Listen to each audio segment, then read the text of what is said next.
사랑하는 성도 여러분, 여러분은 제자입니까? 대답이 없으시네. 제자입니까? 제자라는 단어는 마데테스라는 단어로서 배우는 사람, 학생, 제자란 뜻이죠. 제자라는 개념 그 자체는 배우는 단계입니다. 예수님께서 제자들을 부르셨습니다. 어디에서 부르셨어요? 삶의 현장에서 부르셨습니다. 내 어부들은 물고기 잡는 그 바다에서 부르셨습니다. 마태는 일하는 세관에서 부르셨습니다. 빌립은 예수께서 갈릴리로 가던 길에 빌립의 그 삶의 처소에서 부르셨습니다. 예수님의 제자들은 대부분이 삶의 현장에 있는 그곳에 예수님이 친히 찾아가셔서 제자들을 부르셨습니다.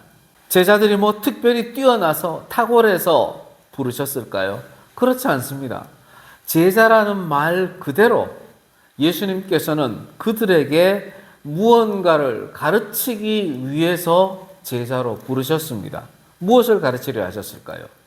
예수님의 도, 십자가의 도, 구원의 도를 가르치기 위해서 그 제자들을 부르신 겁니다.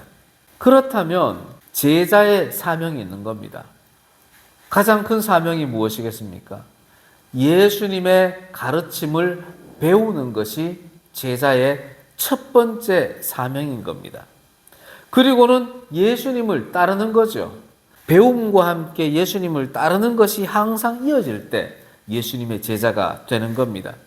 그러면 배우고 따르면 끝이 납니까? 아닙니다. 훈련하는 과정이 필요한 것입니다. 그래서 고린도전서 11장 1절에서는 내가 그리스도를 본받는 자 된 것 같이 너희는 나를 본받는 자가 되라 하시면서 제자가 제자를 만들고 제자가 제자를 만들고 하지만 그 목적은 그리스도를 본받는 것이라고 말씀하고 있는 겁니다.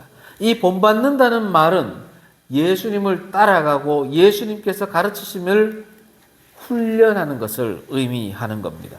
제자의 사명이 이렇게 배우고 따르고 훈련받는 것이라면 얼마나 쉽겠습니까? 세상에 많은 제자들이 있지요. 어떤 스승이 있고 그 제자들이 있습니다. 하지만 그들은 제자로서 끝이 납니다. 그런데 예수께서는 하나님의 백성 중에 제자를 선택하여 부르시지만 제자로 끝나기를 원하지 않으십니다. 예수님은 그 다음 단계까지 이어가기를 원하시는데 그 다음 단계가 바로 사도가 되는 것입니다. 예수께서는 가버나움 한 산에 오르셔서 기도를 하십니다. 하필 왜 산에 오르셨을까요?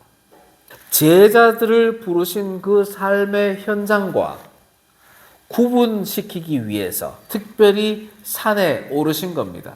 그리고 그곳에 제자들을 부르신 겁니다. 오늘 성경 말씀에 보면 그 산에서 예수님이 제자들을 부를 때 그 산에 올라온 제자들이 많이 있습니다. 12명만 올라온 것이 아닙니다. 많은 제자들이 올라왔습니다.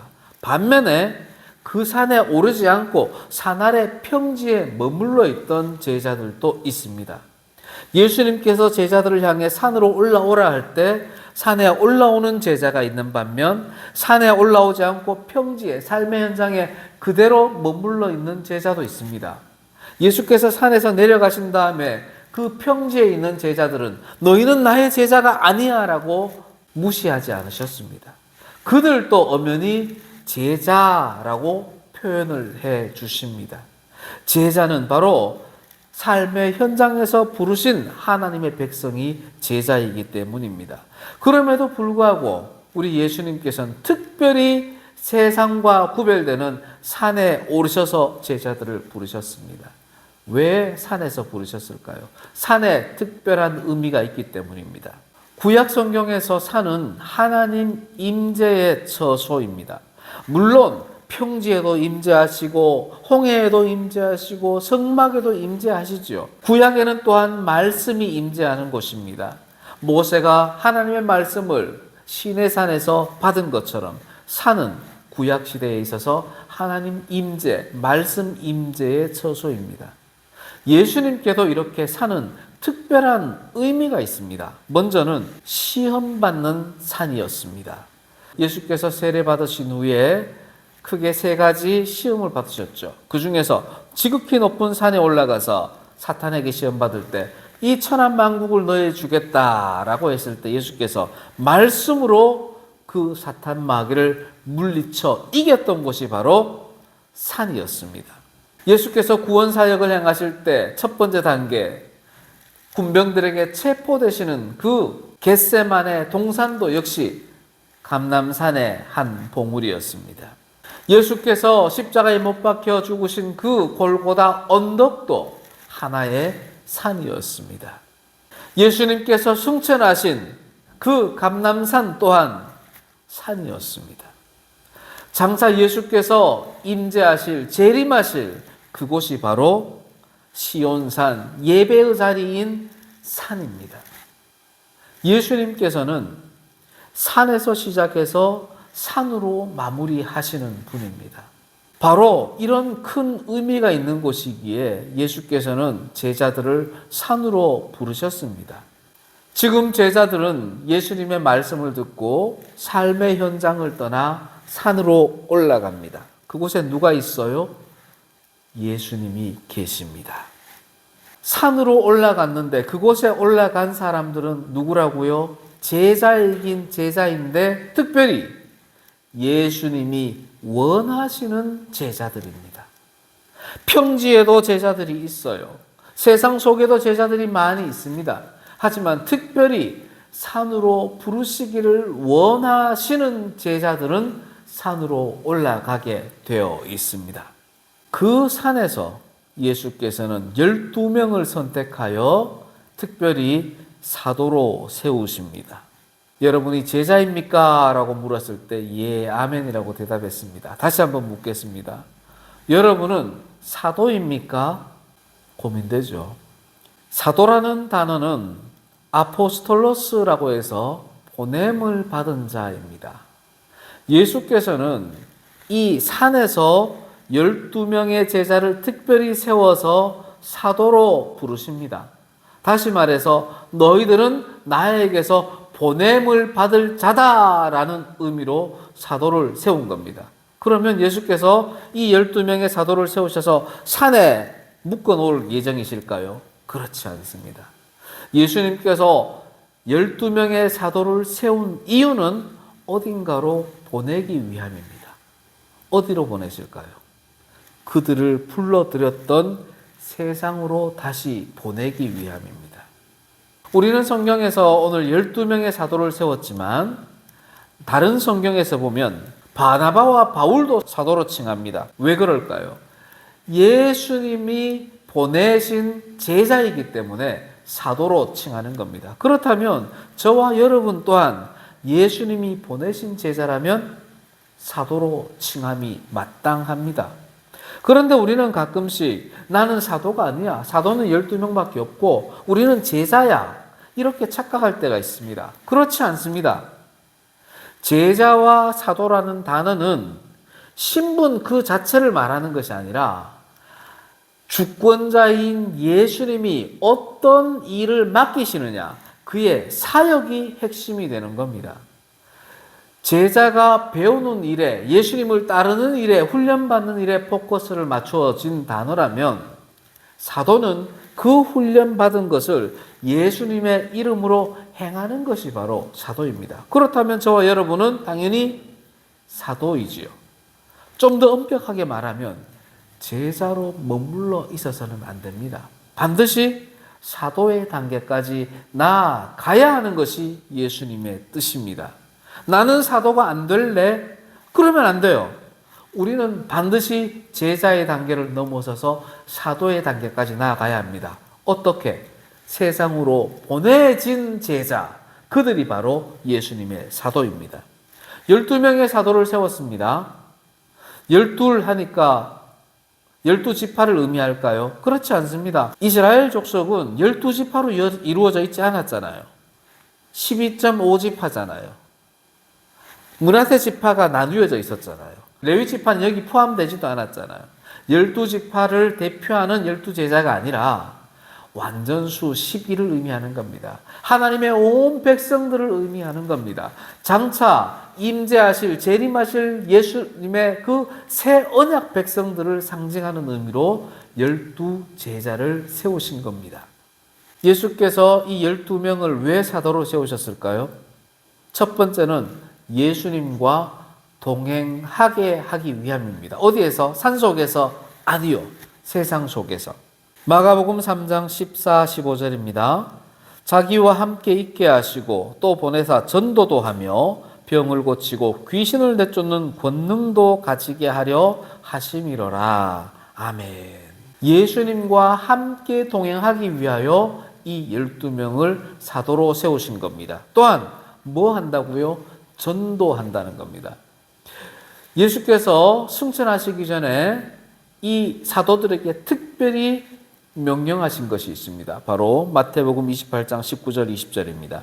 그러므로 너희는 가서 모든 민족을 제자로 삼아 아버지와 아들과 성령의 이름으로 세례를 베풀고 내가 너희에게 분부한 모든 것을 가르쳐 지키게 하라. 아멘. 사도의 사명 핵심이 바로 이 말씀입니다. 단순히 배우는 단계를 넘어서서 또 다른 제자를 삼고 그 제자들이 하나님의 말씀을 배운 대로 준행하도록 만드는 것이 사도의 일입니다. 목회자만의 일일까요? 그렇지 않습니다. 여러분 한 사람 한 사람이 그 사명을 감당해야 하는 겁니다. 여러분들을 향해서 이 산에서가 아니라 하나님이 보내시는, 예수님이 보내시는 여러분의 삶의 현장에서 이 역할을, 이 사명을 감당하라는 겁니다. 그리고 예수께서는 이 사도들에게 말로만 보내신 것이 아니라 권능을 부여하셨습니다. 많은 권능 중에 사랑의 권능, 귀신을 쫓아내는 권능, 병 고치는 권능, 가르치는 권능, 상담하는 권능, 섬기는 권능, 많은 권능들을 함께 주시며 사도들을 세상으로 보내신 겁니다. 하나님께서, 예수님께서 사도를 세상에 보내시면서 목적이 없으셨을까요? 너희들 이렇게 전해라, 전도해라, 나와 동행해라, 권능을 행사해라. 그 자체만을 원하셨을까요? 그렇지 않습니다. 예수님께서는 이 사도들을 통해서 열매 맺기를 원하셨습니다. 요한복음 15장 16절입니다. 내가 너희를 택하여 세웠나니 이는 너희로 가서 열매를 맺게 하고 또 너희 열매가 항상 있게 하여 내 이름으로 아버지께 무엇을 구하든지 다 받게 하려 함이라. 아멘. 사도들을 세상에 보내신 것은 예수님인데 예수님께서는 열매를 이 사도들을 통해서 얻기를 원하시는 겁니다. 제자 훈련 필요합니다. 하지만 그 제자 훈련의 궁극적인 목적은 사도로 삼아서 세상 속에서 예수님이 원하시는 열매를 얻는 것이 목적인 것입니다. 사랑하는 성도 여러분, 우리는 예수님의 제자이자 동시에 사도입니다. 우리의 신앙생활에서는 제자의 사역과 사도의 사역이 항상 공존하고 있습니다.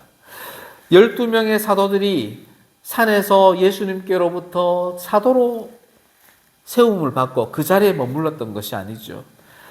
세상으로 나아가 사도의 사명을 감당합니다. 가르치기만 했습니까? 아닙니다. 이후에 2년을 예수님께로부터 배우면서 제자의 사명도 감당합니다. 제자와 사도는 항상 공존하는데 어떤 때는 가르치고 어떤 때는 배우고 이 과정이 혼재되어 있다는 겁니다. 우리 또한 그러해야 합니다. 나는 예수님의 제자, 나는 예수님의 제자. 당연하지만 거기에 머물러 있는 것이 아니라 나는 예수님의 사도가 되어서 예수님께서 원하시는 그 사도의 열매를 맺는 귀한 은혜가 우리를 통해서 드러나야 하는 겁니다. 사랑하는 성도 여러분, 우리는 세상에서 부름받은 예수님의 제자입니다. 그리고 예수께서 특별한 목적을 가지고 산으로 부르셨을 때 우리가 그 부르심에 응답하여 시온산, 주님의 몸된 교회에 올라온 예수님의 제자요 사도입니다. 이제는 주님의 몸된 교회, 이 시온산과 같은 예루살렘 성에서 다시금 세상으로 나아가 사도의 사명을 감당하는 예수님의 사도로 살아가야 합니다. 사랑하는 성도 여러분, 여러분은 예수님의 제자입니까? 아멘. 사랑하는 성도 여러분, 여러분은 예수님의 사도입니까? 아멘.